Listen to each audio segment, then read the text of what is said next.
جاری بڑی خبر آپ کو دیتے چلیں، آج ہی عمران خان اور بشرا بی بی کے خلاف 190 ملین پاؤنڈ کیس کی سماعت اڈیالہ جیل میں مکمل ہو گئی ہے۔ عدالت نے فیصلہ محفوظ کر لیا ہے جو بروز پیر سنا دیا جائے گا۔ 190 ملین پاؤنڈ ریفرنس کا فیصلہ احتساب عدالت کے جج ناصر جاوید رانا 23 دسمبر کو سنائیں گے، اور دوران سماعت آج ہی عمران خان اور ان کی اہلیہ بشرا بی بی کے وکلا نے دلائل مکمل کر لیے ہیں، جبکہ اس سے پہلے پروسیکیوشن نے گزشتہ روز اپنے دلائل مکمل کیے تھے۔ بروز پیر سزا کے امکانات روشن دکھائی دے رہے ہیں، مزید تفصیل اپنے رپورٹر سے لیں گے، لیکن آپ کو بتاتے چلیں کہ مطالبات پورے نہ ہونے کی صورت میں سول نافرمانی کی ایک اور ڈیڈ لائن عمران خان کی رہائی تک اپوزیشن جو ہے وہ ایوان زیریں کے اجلاس کا بائیکاٹ کر رہی ہے اور حکومت کے مذاکرات کے لیے باضابطہ پیشکش کی شرط، مگر ہم دیکھ رہے ہیں کہ تحریک انصاف کے قومی اور صوبائی اسمبلی کے اراکین کے گھروں اور ڈیروں پر چھاپوں کے گلے شکوے اٹھ کر سامنے آ رہے ہیں۔ دونوں فریقین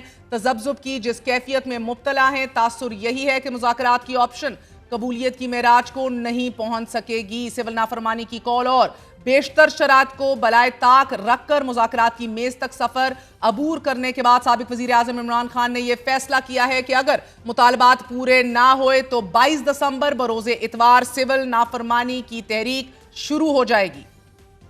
سول نافرمانی کی جو کال ہے، عمران خان صاحب نے آج اس پہ بات کرتے ہوئے کہا ہے کہ سنڈے تک اگر ہمارے دو جائز مطالبات جو ہیں حکومت اگر ان کو تسلیم نہیں کرتی یا ان پہ بات نہیں کرتی تو پھر ہم سنڈے کو یہ جو ہے ہماری موومنٹ شروع ہو جائے گی سول ڈیس اوبیڈینس کی۔ یا تو حکومت ہمارے ساتھ مذاکرات کرے یا ہمیں کنونس کر لے پاکستان تحریک انصاف کو کہ وہ ان دو معاملات کے اوپر مذاکرات کیوں نہیں ہو سکتے۔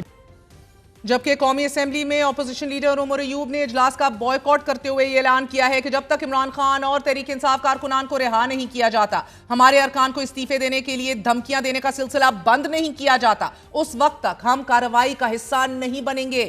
جمعیت علماء اسلام فے کے علاوہ دیگر اپوزیشن جماعتوں نے بھی سیاسی مطالبات تسلیم نہ ہونے پر ایوان سے واک آؤٹ کیا ہے۔ اپوزیشن لیڈر عمر ایوب کی قیادت میں ارکان ایوان سے چلے گئے۔ تحریک انصاف کا یہ موقف رہا ہے کہ ہمارے پنجاب کے اراکین کو زد و کوب کیا جا رہا ہے۔ پنجاب اسمبلی کے 10 اراکین کے گھروں پر چھاپے مارے گئے ہیں، انہیں ہراساں کیا گیا، ہمارے ایم این ایز کو استعفیٰ دینے پر مجبور کیا جا رہا ہے کہ جن کی تصاویر اور فوٹیجز بھی موجود ہیں۔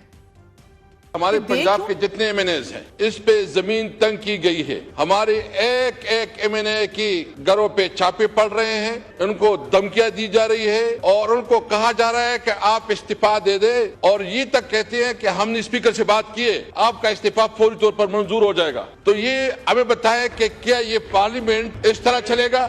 اگر ہمارے ایک ایم این اے کو مجبور کیا گیا اور اس سے زبردستی استعفیٰ لیا گیا، واللہ یہاں کوئی اسمبلی نہیں چلے گی۔ تحریک انصاف کے رہنما زلفی بخاری نے ایکس پر پیغام دیا ہے کہ تحریک انصاف اٹک کے ضلعی صدر اور ایم پی اے قاضی احمد اکبر کے خاندان پر سنگین ظلم و زیادتی ناقابل برداشت ہے۔ 12 دسمبر کو اسلام آباد میں ان کے گھر پر حملہ ہوا، 15 دسمبر کو اٹک میں ان کے آبائی گھر اور بھانجے کے گھر پر دھاوا بولا گیا، توڑ پھوڑ کی گئی، قیمتی اشیاء اور گاڑیاں چوری کی گئیں اور خاندان کو ہراساں کیا گیا۔ ناظرین، آج ایوان کا بائیکاٹ کرنے کے بعد تحریک انصاف کی پارلیمانی کمیٹی کا اہم اجلاس منعقد ہوا۔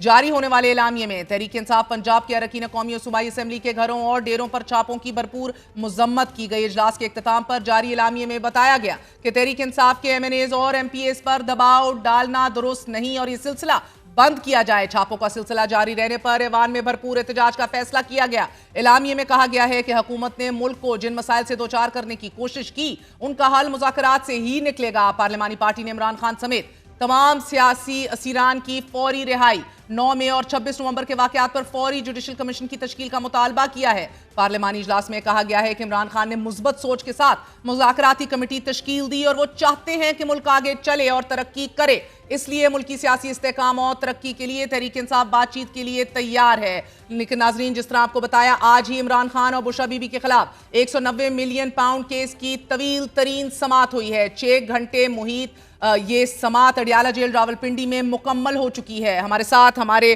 نمائندے احمد بھٹی موجود ہیں۔ بھٹی صاحب، بہت بہت شکریہ ساتھ دینے کا۔ فرمائے دیجئے گا کہ عدالت نے فیصلہ محفوظ کر لیا ہے، بروز پیر یہ سنا دیا جائے گا، آج کیا دلائل دیے گئے؟ جی بالکل، یہ فیصلہ محفوظ ہو چکا ہے اور 23 دسمبر کو پیر کو یہ فیصلہ سنایا جائے گا۔ آج کی سماعت کے دوران وکلا صفائی نے اپنے حتمی دلائل مکمل کیے، جس میں بیرسٹر سلمان صفدر نے کہا کہ یہ سیاسی انتقام کا ریفرنس ہے، اس سے پہلے ہم پر مقدمات بنے جو